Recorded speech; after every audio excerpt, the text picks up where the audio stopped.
बटाट्याची पिवळी किंवा रस्सा भाजी खाऊन कंटाळा आला असेल तर ही दम आलूची रेसिपी नक्की ट्राय करा. खूप सोप्या पद्धतीने आणि खूप झटपट होणारी अशी रेसिपी सांगते तुम्हाला, तर नक्की ट्राय करा. बरेच जण पनीर खात नाहीत, तर त्यांच्यासाठी पण हा उत्तम पर्याय आहे. इथे मी बेबी पोटॅटो आहेत त्याची साल काढून घेतली आणि ते पाण्यामध्ये ठेवलेत, कारण ते काळे पडणार नाही आहेत म्हणून मी ते पाण्यामध्ये ठेवलेत. हे बाजारात आरामशीर मिळतात. जर तुम्हाला मिळत नसतील तर तुम्ही जे मोठे बटाटे असतात त्याचे अर्धे भाग करून पण तुम्ही हे बनवू शकता. इथे मी एक शिट्टी काढते, तर कुकरमध्ये मी थोडंसं मीठ आणि थोडंसं पाणी टाकून फक्त एक शिट्टी काढते. ओव्हर कुक करायचं नाही आहे आपल्याला, त्यामुळे आपली जी भाजी आहे बिघडू शकते. तर थोडंसं पाणी टाकून मी इथे कुकरमध्ये एक शिट्टी काढते.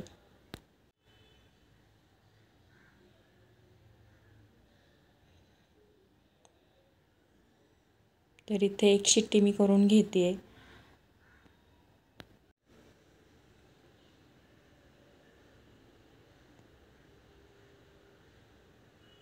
इथे तो एक शिट्टी होते तोपर्यंत आणि कुकर थंड होईपर्यंत आपल्याला ग्रेव्हीची तयारी करून घ्यायची आहे. तर इथे मी 2 कांदे आणि 2 टोमॅटो, 2 हिरव्या मिरच्या, आलं आणि 10-12 लसूण पाकळ्या घेतले. तर हे सगळं आपल्याला फ्राय करायचं आहे. कढईमध्ये थोडंसं तेल घेऊन मी कांदा टाकते. तर कांदा आपल्याला गुलाबी रंगाचा येईपर्यंत छान परतून घ्यायचं आहे.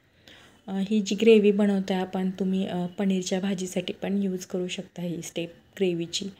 तर खूप सिंपल आहे आणि एकदम रेस्टॉरंट स्टाईल अशी मी ग्रेव्हीची रेसिपी तुम्हाला इथे सांगते आहे.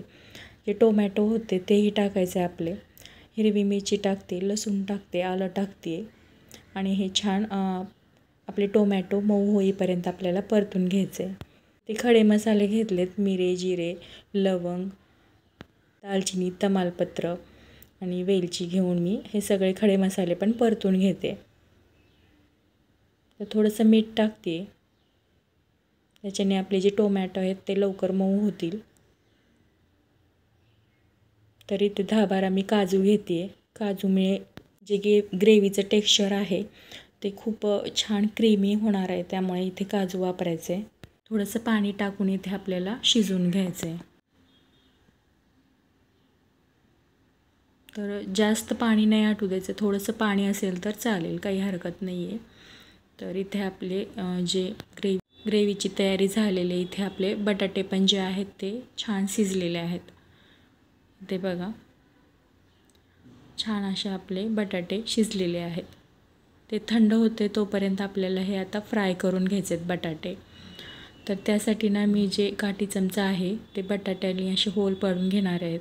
2-3 ठिकाणी टोचून घ्यायचे आहेत आपल्याला. जे काठी चमचा आहे आपला तो टोचून घ्यायचे. याच्याने काय होतं, खोलपर्यंत आपले बटाटे जे आहेत ते फ्राय होणार आहेत, त्यामुळे हे स्टेप नक्की करा. एक करून मी सगळे बटाटे असेच करून घेणार आहेत. तर इथे माझे सगळे बटाटे टोचून झाले होते. तर एक कढई घेते, त्याच्यामध्ये थोडंसं तेल गरम करायला ठेवलं होतं आणि एक करून आपल्याला हे गोल्डन फ्राय होईपर्यंत तळायचेत. बरेच जणांना ना तेल ऑइली खायला नको वाटत असतं, तर तुम्ही शालो फ्राय पण करू शकतो, पण खूप वेळ जातो, तर मी फ्रायच करून घेतले. तर पाहुणे आले होते त्यामुळे मी फ्राय करून घेते आहे. फ्राय केल्यामुळे चवीमध्ये नक्कीच फरक पडतो. इथे माझे सगळे फ्राय करून झाले होते बटाटे. तर जी आपली ग्रेव्ही आपण बनवली होती ती थंड झाली होती. ते फाईन पेस्ट करून घ्यायचं आहे आपल्याला मिक्सरमध्ये. त्याची एकदम फाईन करून घ्या. जरी झाली नसेल तरी तुम्ही ती गाळणीने गाळून घ्या, कारण ह्यामुळे आपली ना जी ग्रेव्ही आहे ती खूप मलाईदार होणार आहे. त्याच्यामुळे तुम्ही खूप बारीक फाईन अशी पेस्ट करून घ्या. ते तेल घेते मी, थोडंसं जिरं टाकते, तमालपत्र टाकते आणि जी आपण ग्रेव्ही बनवली होती तीही टाकते याच्यामध्ये.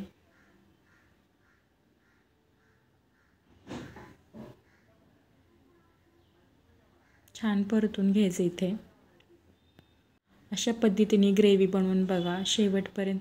बऱ्याच वेळेस बघा ग्रेव्हीवरती असं पाण्याचा थर आलेला असतो थंड झाल्यानंतर, तर शेवटपर्यंत तुमची क्रीमी अशी ग्रेव्ही राहणार आहे. अशा पद्धतीने केली तर ते मी थोडेसे मसाले टाकते आहे.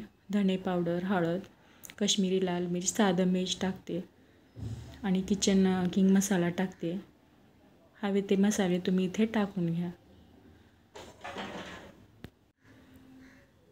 इथे अगोदरच आपण कांदा टोमॅटो शिजवून घेतले होते, त्यामुळे जास्त वेळ लागणार नाही आहे याला इथे. तर थोडंसं असं इथे शिजवून घ्यायचं आहे आपल्याला. तर एक वाफ काढून मी छान अशी ग्रेव्ही शिजवून घेते. छान तेलही सुटते ग्रेव्हीला. मी तेलात बनवले, तुम्ही बटरमध्ये पण बनवू शकता. इथं थोडंसं दही फेटून टाकते, अर्धा कप.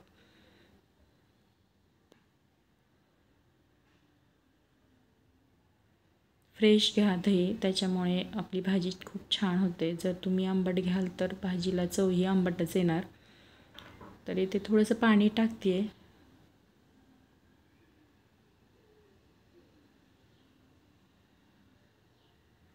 तर एक उकळी आली ना आपल्याला याच्यामध्ये जे आपण बटाटे फ्राय केले होते बेबी पोटॅटो, तर ते ह्याच्यामध्ये टाकून घ्यायचे. तर इथे उकळी आली आहे बघा. तर मी जे बटाटे आहेत आपण फ्राय केलेले ते टाकून घेते.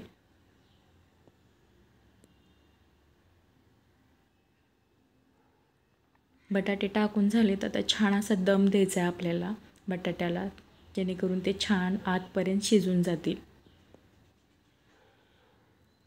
तर एक 5 मिनिट मी याला दम काढला होता लो फ्लेमवरती. इथे बघा छान अशी आपली भाजी तयार आहे.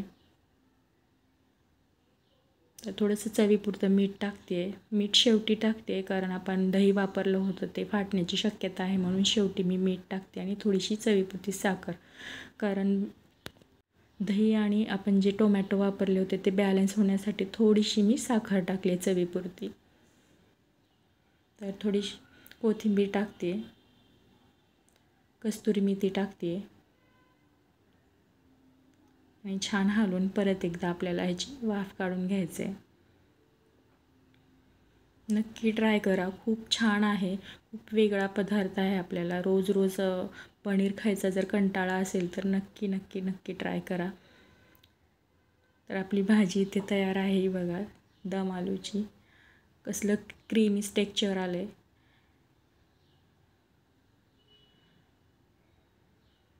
एकदम अशी मलाईदार आपली ग्रेव्ही झाली आहे. अजिबात पाणी वेगळी आणि ग्रेव्ही वेगळी होणार नाही, एवढी सोपी पद्धत आहे.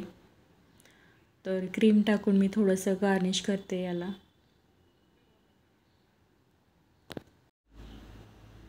तर रेसिपी कशी वाटली मला कमेंट करून नक्कीच सांगा.